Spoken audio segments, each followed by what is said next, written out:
ಎಲ್ಲರಿಗೂ ನಮಸ್ಕಾರ. ಇದು ಸುದ್ದಿ ವಿಶ್ಲೇಷಣೆ. ನಾನು ಶಶಿಧರ್ ಭಟ್. ನಮ್ಮ ನೆರೆಯ ರಾಷ್ಟ್ರ ಶ್ರೀಲಂಕಾ. ಶ್ರೀಲಂಕಾಕ್ಕೂ ಭಾರತಕ್ಕೂ ಒಂದು ರೀತಿಯ ಅವಿನಾಭಾವ ಸಂಬಂಧ ಇದೆ. ಸಾಂಸ್ಕೃತಿಕವಾಗಿದೆ, ಪೌರಾಣಿಕ ದೃಷ್ಟಿಯಿಂದ ಇದೆ, ನಂಬಿಕೆಯ ದೃಷ್ಟಿಯಿಂದ ಇದೆ. ನಮ್ಮ ಸೀತಾಮಾತೆಯನ್ನು ರಾವಣ ತೆಗೆದುಕೊಂಡು ಹೋಗಿ ಬಿಟ್ಟಿದ್ದು ಶ್ರೀಲಂಕೆಯಲ್ಲಿ. ಆ ಲಂಕೆಯ ಗುರುತುಗಳೆಲ್ಲ ಇವೆ.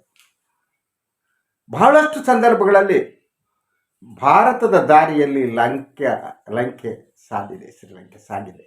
ಹಾಗೆಯೇ ಭಾರತ ಕೂಡ ಹಲವು ವಿಚಾರಗಳಲ್ಲಿ ಶ್ರೀಲಂಕಾವನ್ನು ಅನುಸರಿಸಿದೆ. ಈಗ ಶ್ರೀಲಂಕಾ ತೀವ್ರ ಬಿಕ್ಕಟ್ಟಿಗೆ ಸಿಲುಕಿದೆ. ಸಾಮಾಜಿಕ ಅಶಾಂತಿ ಮೂಡಿದೆ. ಅಲ್ಲಿ ದಿನನಿತ್ಯದ ವಸ್ತುಗಳನ್ನು ಖರೀದಿ ಮಾಡಲಾಗದ ಒಂದು ಸ್ಥಿತಿಗೆ ಅಲ್ಲಿಯ ಜನ ತಲುಪಿದ್ದಾರೆ. ಶ್ರೀಲಂಕಾದ ಅಧ್ಯಕ್ಷ ಅಲ್ಲಿಂದ ನಾಪತ್ತೆಯಾಗಿದ್ದಾರೆ. ಇವತ್ತು ಪ್ರಧಾನಿ ಯಾವಾಗ ಬೇಕಾದರೂ ನಾಪತ್ತೆ ಆಗಬಹುದು. ಪ್ರೆಸಿಡೆನ್ಷಿಯಲ್ ಪ್ಯಾಲೇಸ್ ಅಂತ ನಾವೇನಂತೀವಿ, ಅಂದರೆ ಅಧ್ಯಕ್ಷರ ಅರಮನೆ ಅನ್ನಿ, ಅಧ್ಯಕ್ಷರ ನಿವಾಸ ಅನ್ನಿ, ಆ ಕಟ್ಟಡವನ್ನು ಅಲ್ಲಿನ ಸಾಮಾನ್ಯ ಜನ ತಮ್ಮ ಕಬ್ಜಾಕ್ಕೆ ತೆಗೆದುಕೊಂಡಿದ್ದಾರೆ. ಈವನ್ ಅಧ್ಯಕ್ಷರ ಕೊಠಡಿಗಳೇನಿದೆ, ಬೆಡ್ರೂಮ್, ಅಲ್ಲಿಯೂ ಪ್ರವೇಶಿಸಿದ್ದಾರೆ. ಸೈನ್ಯ ಶ್ರೀಲಂಕಾದ ಕೊಲಂಬೋದ ಬಹಳಷ್ಟು ಕಡೆ ಸೈನ್ಯ ಪರೇಡ್ ನಡೆಸ್ತಾ ಇದೆ. ಮುಂದೇನು ಅನ್ನುವ ಪ್ರಶ್ನೆಗೆ ಉತ್ತರ ಗೊತ್ತಿಲ್ಲ. ಶ್ರೀಲಂಕಾ ದಿವಾಳಿಯಾಗಿದೆ. ಹೀಗಾಗಿ ಅಲ್ಲಿ ಏನೂ ಸಿಗದ ಸ್ಥಿತಿ ಇದೆ. ಯಾಕೆಂದರೆ ಶ್ರೀಲಂಕಾ ಬಹುತೇಕ ಅಗತ್ಯ ವಸ್ತುಗಳನ್ನು ಆಮದು ಮಾಡಿಕೊಳ್ಳುತ್ತೆ. ಅಲ್ಲಿ ಎರಡೇ ವಸ್ತುಗಳು ಶ್ರೀಲಂಕಾದ ಬೆಳೆಯುವಂಥದ್ದು, ಸಿಗುವಂಥದ್ದು. ಒಂದು ಅಕ್ಕಿ, ಇನ್ನೊಂದು ಚಹಾ. ವಿಶ್ವದ ಎಲ್ಲೆಡೆ ಚಹಾವನ್ನು ಕಳಿಸ್ತಾ ಇದ್ದಂಥದ್ದು. ಹಾಗೆಯೇ ಪ್ರವಾಸೋದ್ಯಮದ ಮೇಲೆ ಶ್ರೀಲಂಕಾ ಅವಲಂಬಿತವಾದದ್ದು. ವಿದೇಶಿ ವಿನಿಮಯದ ಬೇಕಾದಷ್ಟು ಹಣ ಬರೋದು ಅಲ್ಲಿಗೆ ಪ್ರವಾಸೋದ್ಯಮದ ಮೂಲಕ. ಹಾಗಿದ್ರೆ ನಾವು ಈ ಶ್ರೀಲಂಕಾದ ಬೆಳವಣಿಗೆಯಿಂದ ಯಾರು ಬುದ್ಧಿ ಕಲಿಬೇಕು ಅನ್ನೋದು ಪ್ರಶ್ನೆ. ಯಾರಿಗೆ ಇದು ಪಾಠ ಅನ್ನೋದು ಪ್ರಶ್ನೆ. ಅದಕ್ಕೂ ಮೊದಲು ಶ್ರೀಲಂಕಾದ ಹೇಗಿದೆ ಅಂತ ನಾನು ನೋಡ್ಬೇಕು. ನಾವು ಶ್ರೀಲಂಕಾದಲ್ಲಿ ಪ್ರತಿಶತ 75% ಬೌದ್ಧರಿದ್ದಾರೆ, ಪ್ರತಿಶತ 10% ಮುಸ್ಲಿಮರಿದ್ದಾರೆ, ಹಾಗೆಯೇ ಪ್ರತಿಶತ 12% ತಮಿಳು ಹಿಂದೂಗಳಿದ್ದಾರೆ. ಈ ಎಥನಿಕ್ ಗ್ರೂಪ್ಗಳೇನಿವೆ, ಈ ಗ್ರೂಪ್ಗಳ ನಡುವೆ ಸಂಘರ್ಷ ನಡೆದದ್ದೇ ಈ ಶತಮಾನದ ಶ್ರೀಲಂಕಾದ ಇತಿಹಾಸ. ಶ್ರೀಲಂಕಾದಲ್ಲಿ ಮೊದಲು ಪ್ರಾರಂಭ ಆದದ್ದು 83ರಲ್ಲಿ ತಮಿಳರ ಒಂದು ಉಗ್ರ ಹೋರಾಟ, LTT ಹೋರಾಟ. ಆಗಲೇ ಅಲ್ಲಿ ಅವರನ್ನು ಹತ್ತಿಕ್ಕುವ ಒಂದು ಯತ್ನ ನಡೀತಾ ಇತ್ತು ಮೈನಾರಿಟೀಸ್ಗಳನ್ನ. ಅದು ಎಲ್ಲಿಯವರೆಗೆ ಹೋಯಿತು ಅಂದರೆ ಪ್ರಭಾಕರನ್ ನೇತೃತ್ವದಲ್ಲಿ ಬಂದೂಕು ಹಿಡಿದು ಯುದ್ಧ ಮಾಡುವ ಹಂತಕ್ಕೆ ಹೋಯಿತು. ಶ್ರೀಲಂಕಾ ಸೈನ್ಯ ಕೇವಲ LTT ಅವರು ಮಾತ್ರ ಅಲ್ಲ, ವಿಶ್ವಸಂಸ್ಥೆಯ ವರದಿಯ ಪ್ರಕಾರ ಸುಮಾರು 60,000 ತಮಿಳರನ್ನು ಗುಂಡಿಕ್ಕು ಕೊಂದಿದೆ. ಅದು ವಿಶ್ವಸಂಸ್ಥೆಯ ವರದಿ ಹೇಳುತ್ತೆ. ಸೊ 83ರಲ್ಲಿ ಪ್ರಾರಂಭವಾದ ಈ ಯುದ್ಧ ಅಂತಿಮ ಹಂತಕ್ಕೆ ತಲುಪಿದ್ದು ಸುಮಾರು 2009ರಲ್ಲಿ. ಆಗ ಇದ್ದಿದ್ದು ಇದೇ ರಾಜಪಕ್ಷ, ಮಹಿಂದ ರಾಜಪಕ್ಷ, ಅವರ ಸಹೋದರರು. ಒಟ್ಟು ಒಂದು ಸಂದರ್ಭದಲ್ಲಿ ರಾಜಪಕ್ಷ ಕುಟುಂಬದ 7 ಜನ ಪವರ್ಫುಲ್ ಹುದ್ದೆಗಳಲ್ಲಿದ್ದರು. ಈಗಲೂ ಕೂಡ ಅಧ್ಯಕ್ಷರು ಗೊಟಬಯ ಏನಿವತ್ತು ಓಡೋದ್ರು, ಅವರು ಕೂಡ ಮಹಿಂದ ರಾಜಪಕ್ಷ ತಮ್ಮ. ಏನು ಮಾಡಿದರು ಮಹಿಂದ ರಾಜಪಕ್ಷ? ಈ ಸ್ಥಿತಿಗೆ ಹೇಗೆ ತಂದರು? ಅವರಿಗಿದ್ದಕ್ಕಿದ್ದ ಹಾಗೆ ಉಚ್ಚಾಯ ಸ್ಥಿತಿಗೆ ಹೋದದ್ದು ಏನು, ಹೇಗೆ? ಅವರು ಯಾವ ಅಸ್ತ್ರವನ್ನು ಬಳಸಿದರು? ಅವರು ಉನ್ನತ ಸ್ಥಾನಕ್ಕೆ ಹೋಗಿದ್ದು ಮತ್ತು ಪತನಗೊಂಡಿದ್ದು, ಇವೆರಡೂ ಕೂಡ ಶ್ರೀಲಂಕಾದ ಸುತ್ತಮುತ್ತ ಇರುವ ಯಾವ ಯಾವ ರಾಷ್ಟ್ರಗಳಿವೆ ಅವರಿಗೊಂದು ಪಾಠ. ಮಹಿಂದ ರಾಜಪಕ್ಷ ಅವರ ಬಹುಮುಖ್ಯವಾದ ಚುನಾವಣಾ ವಿಷಯ ಯಾವುದಾಗಿತ್ತು ಅಂದರೆ ರಾಷ್ಟ್ರಭಕ್ತಿ ಮತ್ತು ಬಹುಸಂಖ್ಯಾಕ ರಾಜಕಾರಣ ಏನಿದೆಯಲ್ಲ ಅದು ಅವರ ಅಸ್ತ್ರ ಆಗಿತ್ತು. ಯಾವಾಗ LTTEಯನ್ನು ಸಂಪೂರ್ಣವಾಗಿ ಅವರು ನಾಶಪಡಿಸಿದ್ರು ಅವರು ಪ್ರಧಾನಿಯಾದ ಸಂದರ್ಭದಲ್ಲಿ, ಆಗ ಮಹಿಂದ ರಾಜಪಕ್ಷ ಇಡೀ ಆ ದೇಶದ ಪ್ರತಿ ಮನೆಗಳಲ್ಲಿ ಪೂಜಿಸುವಂತೆ ಒಂದು ವ್ಯಕ್ತಿ ಆಗಿ ಬೆಳೆದರು. ಅವರನ್ನು ದೈವಸ್ಥಾನಕ್ಕೆ ಶ್ರೀಲಂಕನ್ನರು ಕೊಂಡೊಯ್ದಿದ್ದರು. ಯಾಕೆಂದರೆ ಅವರು ಸತತವಾಗಿ ಅವರು ಅಲ್ಪಸಂಖ್ಯಾತರನ್ನ ಅಟ್ಯಾಕ್ ಮಾಡ್ತಾ ಬಹುಸಂಖ್ಯಾತರನ್ನು ಸಂತೋಷಪಡಿಸುವ ಕೆಲಸ ನಿರತರಾಗಿದ್ದರು. LTTEಯ ಪತನದ ನಂತರ ಅವರು ಪ್ರಶ್ನಾತೀತ ನಾಯಕರಾದದ್ದು. ಆಗಲೇ ಅವರು ರಾಷ್ಟ್ರಭಕ್ತಿಯ ಬಗ್ಗೆ ಮಾತನಾಡ್ತಾ ಇದ್ದರು. ಅವರು ಯಾವ ಹಂತಕ್ಕೆ ತಲುಪಿದ್ರು ಅಂತ ಅಂದರೆ ಎಂಥ ಸರ್ವಾಧಿಕಾರಿಯಾಗಿದ್ದರು ಅಂತ ಅಂದರೆ, ಶ್ರೀಲಂಕಾದ ಒಬ್ಬ ಪ್ರಸಿದ್ಧ ಕವಿ, ಅವರ ಹೆಸರು ಮರೆತುಬಿಟ್ಟಿದೆ, ಅವರ ಒಂದು ಕವನದಲ್ಲಿ ಸರ್ಕಾರದ ಟೀಕೆ ಇದೆ ಅನ್ನುವ ಕಾರಣ ಇಟ್ಟು ಅವರನ್ನು ಜೈಲಿಗೆ ತಳ್ಳಲಾಗಿತ್ತು. ಅದೇ ರೀತಿ ಸರ್ಕಾರದ ವಿರುದ್ಧ ಯಾರ್ಯಾರು ಮಾತಾಡ್ತಾರೆ ಅವರನ್ನು ರಾಷ್ಟ್ರದ್ರೋಹಿಗಳು ಅಂತ ಹೇಳ್ತಾಳೋದು ಪ್ರಾರಂಭ ಮಾಡಿದ್ರು. ಈ ರಾಜಕಾರಣ ಶ್ರೀಲಂಕಾದ ಬಹುಸಂಖ್ಯಾಕ ಯಾರು ಬೌದ್ಧರಿದ್ದಾರೆ ಅವರಿಗೆ ಹೆಚ್ಚು ಇಷ್ಟ ಆಗತೊಡಗಿತು. ಇವರೇ ನಮ್ಮ ರಕ್ಷಕ, ಇವರೇ ನಮ್ಮ ಧರ್ಮದ ರಕ್ಷಕ, ಇವನೇ ಧರ್ಮದ ಮಾರ್ಗದರ್ಶಿ, ಈ ದೇಶವನ್ನು ಉಳಿಸುವವರು ಅವರೇ ಅಂತ. ಹೀಗೆ ಮಹಿಂದ ರಾಜಪಕ್ಷ ಅವರ ಮಾತು ಇಡೀ ಅಲ್ಪಸಂಖ್ಯಾತರನ್ನ ಟಾರ್ಗೆಟ್ ಮಾಡೋದಿದೆಯಲ್ಲ, ಮೊದಲು ತಮಿಳರನ್ನ ಟಾರ್ಗೆಟ್ ಮಾಡಿ ಮಹಿಂದ ರಾಜಪಕ್ಷ ಮುಗಿಸಿದ್ರು. ಅದಾದ ಮೇಲೆ ಅವರು ಟಾರ್ಗೆಟ್ ಮಾಡಿದ್ದು ಮುಸ್ಲಿಮರನ್ನ ಯಾವ ರೀತಿ ಟಾರ್ಗೆಟ್ ಮಾಡಿದ್ರು ಅಂತಂದರೆ, ಅವರು ಹಿಜಾಬನ್ನು ಮೊದಲು ನಿಷೇಧಿಸಿದ್ರು. ಮುಸ್ಲಿಮರು ಯಾರಿದ್ದಾರೆ ಅವರು ಬುರ್ಕಾವನ್ನು ಹಾಕಿಕೊಂಡು ಹೊರಗಡೆ ಬರುವಂತಿರಲಿಲ್ಲ. ಇದೆಲ್ಲ ಬಹುಸಂಖ್ಯಾತ ಯಾರು ಬೌದ್ಧರಿದ್ದಾರೆ ಅವರಿಗೆ ಹೆಚ್ಚು ಸಂತೋಷವನ್ನು ಕೊಡ್ತಾ ಇತ್ತು. ಅವರು ಯಾವ ಇಶ್ಯೂಗಳನ್ನು ಮುಂದಿಟ್ಟರೋ ಅದೆಲ್ಲವೂ ಕೂಡ ಬಹುಸಂಖ್ಯಾತರನ್ನ ಖುಷಿಪಡಿಸುವ ವಿಚಾರವಾಗಿತ್ತು. ಎಕಾನಮಿಯನ್ನು ಮರ್ತೇ ಬಿಟ್ಟರು. ಚೀನಾದಿಂದ ಸಾಲವನ್ನು ತರತೊಡಗಿದ್ರು. ಎಲ್ಲ ಕಡೆ ಬೃಹತ್ ಕಟ್ಟಡಗಳ ನಿರ್ಮಾಣ ಆಯಿತು. ಅದರ ಜೊತೆಗೆ ಬೃಹತ್ ಕಟ್ಟಡ ನಿರ್ಮಾಣ, ಹೊಸ ವಿಮಾನ ನಿಲ್ದಾಣದ ನಿರ್ಮಾಣ, ಹೀಗೆ ಇವರು ಒಬ್ಬ ಅಭಿವೃದ್ಧಿಯನ್ನ ಎಜೆಂಡಾ ಇಟ್ಟುಕೊಂಡ ನಾಯಕ ಅನ್ನೋ ಪ್ರತಿಬಿಂಬಿಸ್ತಾ ಇದ್ದರು. ಅದಕ್ಕೆಲ್ಲ ದುಡ್ಡು ಬಂದಿದೆ ಅಲ್ಲಿಂದ, ಅದನ್ನು ಯಾವ ಶ್ರೀಲಂಕನೂ ಪ್ರಶ್ನೆ ಮಾಡಲೇ ಇಲ್ಲ. ಆಗಲೇ ಭಾರತದ ಸುತ್ತಮುತ್ತ ಇರುವ ರಾಷ್ಟ್ರಗಳನ್ನ ತನ್ನ ತೆಕ್ಕೆಗೆ ಹಾಕಿಕೊಳ್ಳುವ ಒಂದು ಷಡ್ಯಂತ್ರವನ್ನ ಚೀನಾ ಪ್ರಾರಂಭ ಮಾಡಿಬಿಟ್ಟಿತ್ತು. ಎಲ್ಲರಿಗೂ ಅತಿ ಹೆಚ್ಚಿನ ಬಡ್ಡಿ ದರದಲ್ಲಿ ಚೀನಾ ಸಾಲವನ್ನು ಕೊಡ್ತಾ ಇತ್ತು. ಪಾಕಿಸ್ತಾನಕ್ಕೆ, ನೇಪಾಳಕ್ಕೆ, ಮಾಲ್ದೀವ್ಗೆ, ಶ್ರೀಲಂಕಾಕ್ಕೆ. ಅಂದರೆ ಭಾರತದ ಸುತ್ತುವರಿದ ಎಲ್ಲ ರಾಷ್ಟ್ರಗಳೇನಿವೆ ಎಲ್ಲ ರಾಷ್ಟ್ರಗಳಿಗೂ ಸಾಲ ಕೊಟ್ಟು ಅವರನ್ನು ತನ್ನ ತೆಕ್ಕೆಗೆ ತೆಗೆದುಕೊಳ್ಳುವ ಕ್ರಮವನ್ನು ಪ್ರಾರಂಭ ಮಾಡಿತು. ಶ್ರೀಲಂಕಾದ ಒಂದು ಬಂದರ್ ಏನಿದೆ ಆ ಬಂದರನ್ನು ಅಭಿವೃದ್ಧಿಪಡಿಸುವ ಹೆಸರಿನಲ್ಲಿ ಅದನ್ನು ಒಂದು ನೌಕಾ ನೆಲೆಯನ್ನಾಗಿ ಮಾಡುವ ಒಂದು ಹುನ್ನಾರವೂ ಕೂಡ ಚೀನಾದಿತ್ತು. ಇವರು ಯಾರಿಗೂ ಅರ್ಥ ಆಗಿರಲಿಲ್ಲ. ಅವರೆಲ್ಲ ದೇಶಭಕ್ತಿಯ ಬಟ್ಟೆಯನ್ನು ಧರಿಸಿದ್ರು. ಅವರ ಹೃದಯ ಮತ್ತು ಮನಸ್ಸಿನಲ್ಲಿ ದೇಶಭಕ್ತಿ ತುಂಬಿಕೊಂಡಿತ್ತು. ನಿಜವಾದ ದೇಶಭಕ್ತಿ ಯಾವುದು ಅನ್ನೋರಿಗೆ ಅರ್ಥನೇ ಆಗಿಲ್ಲ. ಆ ಸಂದರ್ಭದಲ್ಲೇ ಅವರು ಇನ್ನೊಂದು ಬಹುದೊಡ್ಡ ತಪ್ಪು ಮಾಡಿದರು. ನಾನು ಈ ಮೊದಲೇ ಹೇಳಿದಂತೆ ವಿದೇಶಗಳಿಗೆ ರಫ್ತು ಮಾಡೋದಕ್ಕೆ ಶ್ರೀಲಂಕಾದ ಬಳಿ ಇದ್ದದ್ದು ಎರಡೇ ಎರಡು, ಒಂದು ಟೀ, ಇನ್ನೊಂದು ಅಕ್ಕಿ. ಚುನಾವಣಾ ಸಂದರ್ಭದಲ್ಲಿ ರಾಜಪಕ್ಷ ಮತ್ತು ಗೋಟಬಯ ರಾಜಪಕ್ಷ ಇಬ್ಬರು ಹೇಳಿದ್ರು, ಇಡೀ ದೇಶದಲ್ಲಿ ಸಾವಯವ ಕೃಷಿಯನ್ನು ನಾವು ಜಾರಿಗೆ ತರ್ತೀವಿ ಅಂತ ಭರವಸೆ ಕೊಟ್ಟಿದ್ದರು. ಆದರೆ ಸಂಪೂರ್ಣವಾಗಿ ಸಾವಯವ ಕೃಷಿಯನ್ನು ಜಾರಿಗೆ ತರೋದೇನಿದೆ ಅಷ್ಟು ಸುಲಭವಾದದ್ದಲ್ಲ ಅನ್ನೋದು ಅರಿವೇ ಇರಲಿಲ್ಲ ಅವರಿಗೆ. ದಿನ ಬೆಳಗಾಗೋದ್ರಲ್ಲೇ ನಾವು ಕ್ರಾಂತಿ ಮಾಡ್ತೀವಿ, ನಾವು ಕ್ರಾಂತಿಕಾರರು ಅನ್ನುವ ರೀತಿ ವರ್ತನೆ ಮಾಡಿದ್ರು. ಸೊ ವಿದೇಶಗಳಿಂದ ತರಿಸಿಕೊಡ್ತಾ ಇದ್ದಂತಹ ಫರ್ಟಿಲೈಸರ್ಸ್ ಏನಿದೆ ಅದನ್ನು ನಿಲ್ಲಿಸಲಾಯಿತು. ರಾಸಾಯನಿಕ ವಸ್ತುಗಳನ್ನು ಬಳಸಿಕೊಡೋದು ಸ್ಥಳೀಯವಾಗಿ ಮಾಡಿ ಅಂತ.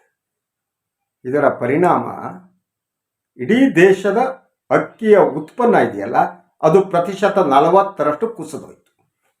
ಶ್ರೀಲಂಕಾದ ಜನರಿಗೆ ಊಟ ಮಾಡೋದಕ್ಕೆ ಅಕ್ಕಿ ಇಲ್ಲದಿರೋ ಸಿಚುವೇಶನ್ ನಿರ್ಮಾಣ ಆಯಿತು.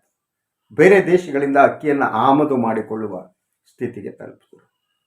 ಇದೇ ಸಂದರ್ಭದಲ್ಲಿ ಕೊರೋನಾ ಬಂದಿದ್ದರಿಂದ ಪ್ರವಾಸೋದ್ಯಮ ಏನಿದೆ ಅದು ಮುಳುಗೋಯ್ತು. ದುಡ್ಡೇ ಇಲ್ಲ ಯಾರದ್ದು. ಜನರಿಗೆ ಸತ್ಯ ಅರಿವಾಗತೊಡಗಿತ್ತು. ದೇಶಭಕ್ತಿ ಅನ್ನುವುದು ಅನ್ನ ನೀಡುವುದಿಲ್ಲ. ದೇಶಭಕ್ತಿ ಅನ್ನುವುದು ಕುಡಿಯುವ ನೀರಲ್ಲ. ದೇಶಭಕ್ತಿ ಅನ್ನುವುದು ಹಾಸಿಗೆ ಅಲ್ಲ. ದೇಶಭಕ್ತಿ ಅನ್ನುವುದು ಹೊದ್ದುಕೊಳ್ಳುವ ಚಾದರನೂ ಅಲ್ಲ. ದೇಶಭಕ್ತಿ ಒಳಗಡೆ ಇರಬೇಕು. ಆದರೆ ದೇಶಭಕ್ತಿ ಯಾವುದು ಅನ್ನುವ ಅರಿವಿರಬೇಕು. ಏನು ಬಹುಸಂಖ್ಯಾತ ರಾಜಕಾರಣದಲ್ಲಿ ಬಹುಸಂಖ್ಯಾತರಿಗೆ ಪ್ರಿಯವಾಗುವ ವಸ್ತುಗಳನ್ನು ಮಾರಾಟ ಮಾಡುತ್ತಿದ್ದಂಥ ಗೋಟಬಯ ರಾಜಪಕ್ಷ ಮತ್ತು ಮಹಿಂದ ರಾಜಪಕ್ಷ ಅವರು ಇದನ್ನು ಅರ್ಥ ಮಾಡ್ಕೊಳ್ಳೇ ಇಲ್ಲ. ದಿನದಿಂದ ದಿನಕ್ಕೆ ದೇಶದ ದಿವಾಳಿ ಹಂತಕ್ಕೆ ಹೋಯಿತು. ಪೆಟ್ರೋಲನ್ನು ಖರೀದಿ ಮಾಡೋದಕ್ಕೆ ದುಡ್ಡಿಲ್ಲ. ಅಕ್ಕಿಯನ್ನು ಆಮದು ಮಾಡಿಕೊಳ್ಳೋದಕ್ಕೆ ದುಡ್ಡಿಲ್ಲ. ವಿದೇಶಿ ವಿನಿಮಯ ಕುಸಿದು ಹೋಯಿತು. ಜನರಿಗೆ ಸಾವಕಾಶವಾಗಿ ಸತ್ಯದ ಅರಿವಾಗತೊಡಗಿತ್ತು. ನಿಜವಾದದ್ದು ಯಾವುದು? ಬಹುಸಂಖ್ಯಾತರನ್ನು ಖುಷಿಪಡಿಸುವುದಕ್ಕೆ ಮಾಡುವ ಕೆಲಸಗಳಿದೆಯಲ್ಲ, ಅದು ಲಾಂಗ್ ರನ್ನಲ್ಲಿ ವರ್ಕೌಟ್ ಆಗಲ್ಲ ಅಂತ ಒಂದಾಗಿದ್ದ ಶ್ರೀಲಂಕಾ ಒಡೆದು ಹೋಯಿತು ಒಳಗಡೆಯಿಂದ. ಬಹುಸಂಖ್ಯಾತ ಬೌದ್ಧ ಧರ್ಮ ಅದು ಶಾಂತಿಯ ಧರ್ಮ.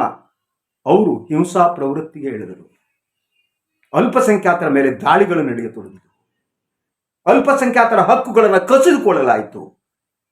ಬುದ್ಧ ಇದ್ದಿದ್ರೆ ಈ ತನ್ನ ಅನುಯಾಯಿಗಳ ಬಗ್ಗೆ ಏನು ಹೇಳ್ತಿದ್ನೋ ಗೊತ್ತಿಲ್ಲ. ಕಣ್ಣು ಮುಚ್ಚಿ ಜ್ಞಾನ ಮಾಡ್ತಿದ್ನೋ, ಇನ್ನೇನು ಮಾಡ್ತಿದ್ನೋ. ಆ ರೀತಿ ಬೌದ್ಧ ಭಿಕ್ಷುಗಳೇ ರಸ್ತೆಗಿಳಿದರು. ಇಡೀ ಬೌದ್ಧ ಧರ್ಮ ಮತ್ತು ಬೌದ್ಧ ಧರ್ಮದ ಗುರುಗಳು ಯಾರಿದ್ದಾರಲ್ವಾ, ಅವರೆಲ್ಲ ರಾಜಪಕ್ಷ ಅವರಿಗೆ ಬೆಂಬಲಿಗೆ ನಿಂತರು. ರಾಜಪಕ್ಷ ತನ್ನ ಕಾರ್ಯಕ್ರಮಗಳಲ್ಲಿ ಸಭೆಗಳಲ್ಲಿ ಎಲ್ಲ ಅಕ್ಕಪಕ್ಕ ಬೌದ್ಧ ಭಿಕ್ಷುಗಳನ್ನು ಇಟ್ಕೊಂಡ. ಅಲ್ಲೇ ಒಳಗಡೆ ಪಿತೂರಿಗಳು ನಡೀತಿತ್ತು. ಅಲ್ಪಸಂಖ್ಯಾತರ ಮೇಲೆ ದಾಳಿ ನಡೆಸುವುದಕ್ಕೆ ವ್ಯವಸ್ಥೆ. ಅಲ್ಪಸಂಖ್ಯಾತರ ಹಕ್ಕನ್ನು ಆಗಲೇ ಕಿತ್ತುಕೊಂಡ. ಇಂಥ ಸ್ಥಿತಿಯಲ್ಲಿ ಅದು ಜನರಿಗೆ ಅರ್ಥ ಆಗುವ ಹೊತ್ತಿಗೆ ಅವರಿಗೆ ಖರೀದಿ ಮಾಡುವುದಕ್ಕೆ ದಿನನಿತ್ಯದ ವಸ್ತುಗಳೇ ಇರಲಿಲ್ಲ. ಜನ ಹಸಿವಿನಿಂದ ಕಂಗೆಟ್ಟರು. ಜನ ವಸತಿಹೀನರಾದರು.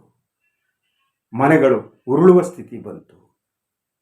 ಸಮಾಜದ ಒಳಗಡೆ ಪ್ರೀತಿಯಿಂದ ಬದುಕಿದವರು ಒಬ್ಬರನ್ನೊಬ್ಬರು ವೈರಿಗಳನ್ನಾಗಿ ನೋಡುವ ಒಂದು ವಾತಾವರಣ ಸೃಷ್ಟಿಯಾಗೋಯಿತು. ಕಮ್ಯುನಲ್ ಕ್ಲಾಶ್ ಯಾವಾಗ ಜಾಸ್ತಿ ಆಗ್ತಾ ಹೋಯ್ತೋ ಆಗ ವಿದೇಶಿಯವರು ಅಲ್ಲಿಗೆ ಬರುವುದು ಕಡಿಮೆ ಆಗೋಯಿತು.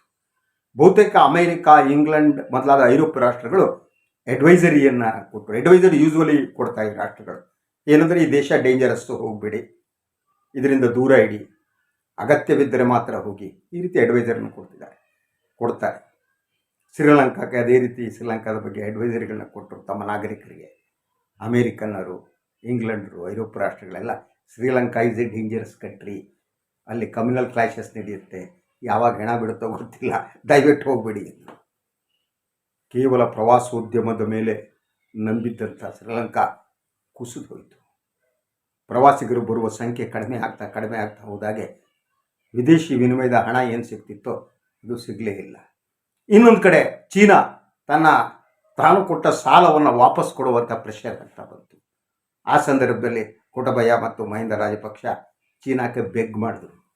ಚೀನಾದ ಅಧ್ಯಕ್ಷರಿಗೆ ಪತ್ರ ಬರೆದರು, ಈ ಕಷ್ಟ ಕಾಲದಲ್ಲಿ ನಮ್ಗೆ ಸ್ವಲ್ಪ ಸಹಾಯ ಮಾಡಿ ಅಂತ. ಚೀನಾದ ಅಧ್ಯಕ್ಷ ಏನು ಮಾಡಿದ್ರು ಅಂದರೆ ಒಂದು ರಿಯಾಕ್ಷನ್ ಕೂಡ ಕೊಟ್ಟಿಲ್ಲ. ನೀ ಹಳೆ ಸಾಲ ಕೊಡಯ್ಯ ಅಂತ ನಮ್ಮಲ್ಲಿ ಈ ಖಾಸಗಿ ಸಾಲ ಕೊಡೋರು ಇರ್ತಾರೆ ಗೊತ್ತಲ್ವರು, ಆ ಟೈಪು ಚೀನಾ ಬಿಹೇವ್ ಮಾಡ್ತು. ಈ ಸಂದರ್ಭದಲ್ಲಿ ಭಾರತ ಕೆಲವು ಸಹಾಯಗಳನ್ನು ಮಾಡಿತು. ಔಷಧಗಳನ್ನು ಕಳಿಸ್ಕೊಡ್ತು, ಇನ್ನೂ ಕೆಲವು ವಸ್ತುಗಳನ್ನು ಕಳಿಸ್ಕೊಡ್ತು. ಆದರೆ ಇನ್ಯಾರೂ ಕೂಡ ಶ್ರೀಲಂಕಾದ ಸಹಾಯಕ್ಕೆ ಬರಲೇ ಇಲ್ಲ. ಇದನ್ನು ನಾವು ಹೇಗೆ ಅರ್ಥ ಮಾಡ್ಕೋಬೇಕು? ಭಾರತದಲ್ಲೂ ಕೂಡ ಇಂತಹ ಅಪಾಯ ಇದೆ ಅಂತ ಆರ್ಥಿಕ ತಜ್ಞರು ಹೇಳ್ತಿದ್ದಾರೆ. ಭಾರತದ ಸಾಲದ ಪ್ರಮಾಣ ಏರ್ತಾ ಇದೆ. ಇಂತಹ ಪರಿಸ್ಥಿತಿಯಲ್ಲಿ ಯಾವಾಗ ಆರ್ಥಿಕತೆ ಬೆಳೆಯುತ್ತೆ ಅಂದರೆ, ಯಾವಾಗ ಬೇರೆ ಬೇರೆ ದೇಶಗಳ ಉದ್ಯಮಿಗಳು ಬಂದು ವ್ಯವಹಾರವನ್ನು ಮಾಡ್ತಾರೆ ಅಂತಂದರೆ ಆ ದೇಶದಲ್ಲಿ ಶಾಂತಿ ಸೌಹಾರ್ದತೆ ಇದ್ದರೆ ಮಾತ್ರ. ದಿನನಿತ್ಯ ಹಿಜಾಬ್ ಸಲುವಾಗಿ ಗಲಾಟೆ, ಮುಸ್ಲಿಂ ನಿಷೇಧ ಇಂಥದ್ದು ನಡೀತಾ ಹೋದರೆ ವಿದೇಶಿ ಹಣ ಭಾರತಕ್ಕಾಗಲಿ ಯಾವ ದೇಶಕ್ಕಾಗಲಿ ಬರಲ್ಲ. ಆದ್ದರಿಂದ ಇದರಿಂದ ಭಾರತ ಪಾಠ ಕಲಿಬೇಕಾಗಿದೆ. ಬಹುಸಂಖ್ಯಾತ ರಾಜಕಾರಣದ ಲಾಭ ಕ್ಷಣಿಕವಾದದ್ದು, ಲಾಂಗ್ ರನ್ನಲ್ಲಿ ಅದು ವರ್ಕೌಟ್ ಆಗಲ್ಲ. ಯಾವಾಗ ಬಹುಸಂಖ್ಯಾತರನ್ನು ತೃಪ್ತಿಪಡಿಸುವುದಕ್ಕಾಗಿ ಅಲ್ಪಸಂಖ್ಯಾತರ ಹಕ್ಕುಗಳನ್ನು ಕಸಿದುಕೊಳ್ಳಲಾಗುತ್ತೆ, ತಮ್ಮ ವಿರುದ್ಧ ಮಾತನಾಡುವವರನ್ನ ಜೈಲಿಗೆ ತಳ್ಳಲಾಗುತ್ತೆ, ಈ ಸರ್ವಾಧಿಕಾರಿ ಪ್ರವೃತ್ತಿ ಆರ್ಥಿಕತೆಯನ್ನು ಅಧಪತನಕ್ಕೆ ತಳ್ಳುತ್ತೆ. ಇದು ಪಾಠ. ಆದ್ದರಿಂದ ನಾವು ಎಚ್ಚರದಿಂದಿರಬೇಕಾಗಿದೆ. ಯಾಕಂದರೆ ಭಾರತದಲ್ಲೂ ಕೂಡ ಈಗ ಸರ್ಕಾರದ ವಿರುದ್ಧ ಮಾತನಾಡುವವರು ಒಬ್ಬೊಬ್ಬರೇ ಜೈಲು ಪಾಲಾಗ್ತಿದ್ದಾರೆ, ಜೈಲಿಗೆ ತಳ್ಳಲಾಗ್ತಾ ಇದೆ. ಪತ್ರಕರ್ತರನ್ನು ಜೈಲಿಗೆ ತಳ್ಳಲಾಗ್ತಾ ಇದೆ. ಶ್ರೀಲಂಕಾದಲ್ಲೂ ಕೂಡ ಮಹಿಂದ ರಾಜಪಕ್ಷ ವಿರುದ್ಧ ಮಾತನಾಡಿದ ಪತ್ರಕರ್ತರನ್ನ ಜೈಲಿಗೆ ತಳ್ಳಲಾಗಿತ್ತು. ಪಾಠ ಅಲ್ವ ನಮಗೆ? ಪಾಠ ಕಲಿತೀವ ನಾವು?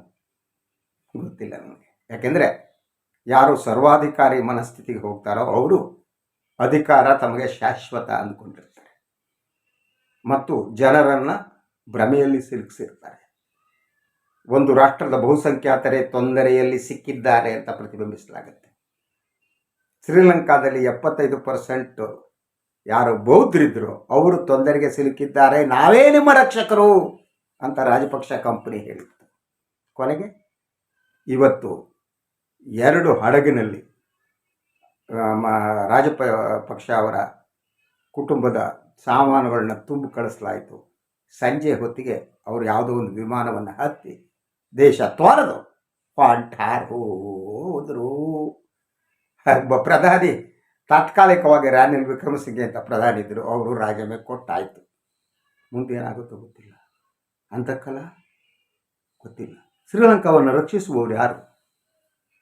ಶ್ರೀರಾಮಚಂದ್ರ ಶ್ರೀಲಂಕಾಕ್ಕೆ ಹೋಗಿದ್ದ ಅಲ್ವಾ, ಸೀತೆಯನ್ನು ಕರೆದುಕೊಂಡು ಬರೋದಕ್ಕೆ. ಈಗ ಇನ್ಯಾರು ಹೋಗಿ ಅವರನ್ನು ರಕ್ಷಣೆ ಮಾಡಬೇಕಾದ ಅನಿವಾರ್ಯ ಸ್ಥಿತಿ ನಿರ್ಮಾಣ ಆಗಿದೆ.